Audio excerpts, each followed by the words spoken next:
Oh, popular. Duncan? Hi, hi Joe. Hi, Duncan. How are you? Yeah, very good, thanks. How are you? Good, very good. What are your thoughts on how the game went at Murrayfield, particularly that last 20 minutes or so? Oh, I was very disappointed with losing as close as we did. Yeah, it was disappointing, and I don't feel overly great about it. But I'm looking forward to tucking in this week and hopefully picking up the learnings of that last 20 minutes.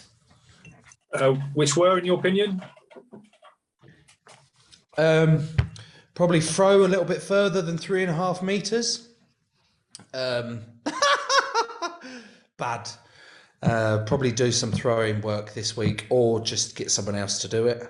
And also, you know, we've had chats today about what we could have potentially done better in those situations. But again, hindsight's a wonderful thing, isn't it? We could go, we should have done that, we should have done that. But in the heat of the moment, we didn't get that right. So hopefully, we've had the conversations now. If we're in the heat of the moment of those situations again, we can get it right. If we didn't, you know, then we have to chat again. What's it? Fooled me once, fooled me twice, chase me hard, have egg and rice. Yeah, something like that. Cool. On the line-up throw, would that always go to you in that situation if the hooker wasn't on the pitch, or? Yes, it goes to the nominated person to do that role. I just didn't throw it at the right time. I should have thrown it earlier at Don Brandt. Unfortunately, I threw it later and he kept running past the 5 meters with the eyes of, mate, why are you not throwing the ball at me?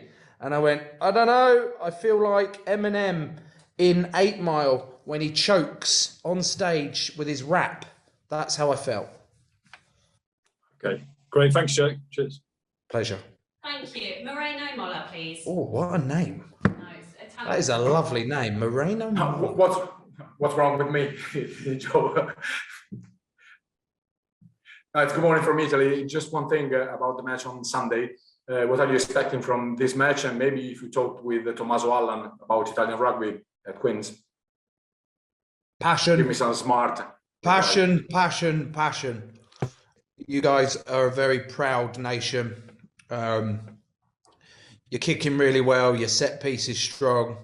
And I'm expecting you guys to come out that first 20 minutes at home, just firing.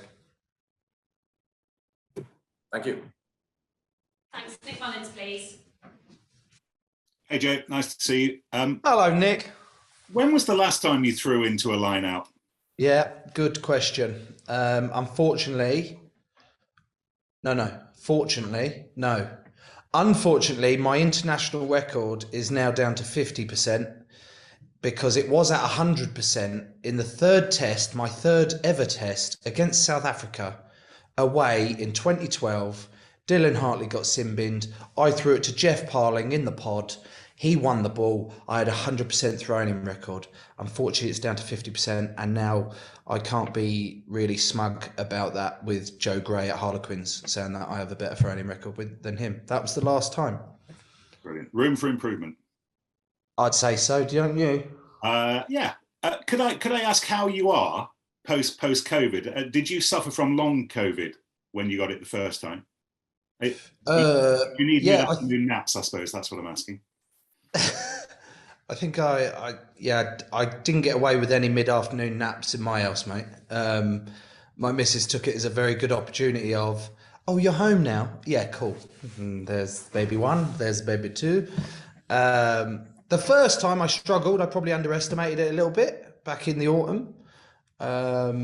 You know, chest was struggling for a while after that. But this time back in Brighton, I think from the testing that it might have been the Omicron variant, and it's well known that it's slightly milder and I didn't suffer as much. But that's really kind of you for asking. Thank you, Nick. And have you got, hang on, is that a pencil tash you've got going on at the minute? No, just kind of. Well, that's facial hair that's going on and it's really nice. This is what you'll look like when you're in your 50s, Joe, I promise.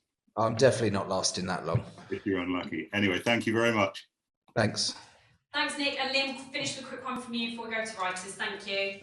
Well, how are you doing? I saw your tweet there with regard to the losing your 100% record on the throwing, but you included a love heart there for Luke Cowan-Dickey. I'm just curious, how's he been doing this week in training? How's he responded to what happened at Murrayfield at the weekend?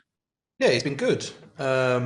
Everyone's got different ways of wanting to deal with it. You know, I was like, mate, I don't think you need to apologise like that, but he felt the need that he did. He's a very emotional guy.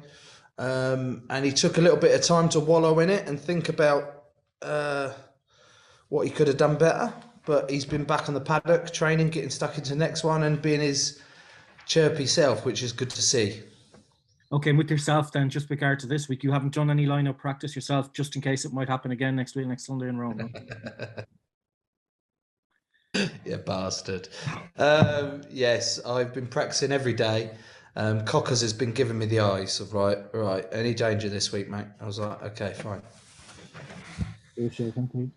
Thanks, Right. Tom. Thanks, Liam. Right, we'll end the live section there now, guys. Could we politely ask the broadcasters to leave the call, or Charlotte will pop you in the waiting room if you've got bits and pieces later. Thank you. Tony, can I have that? I'll do that for you. Can I have that jug, please? Yeah. That's right. Sorry. Right, first the work. Discombobulated. Yeah.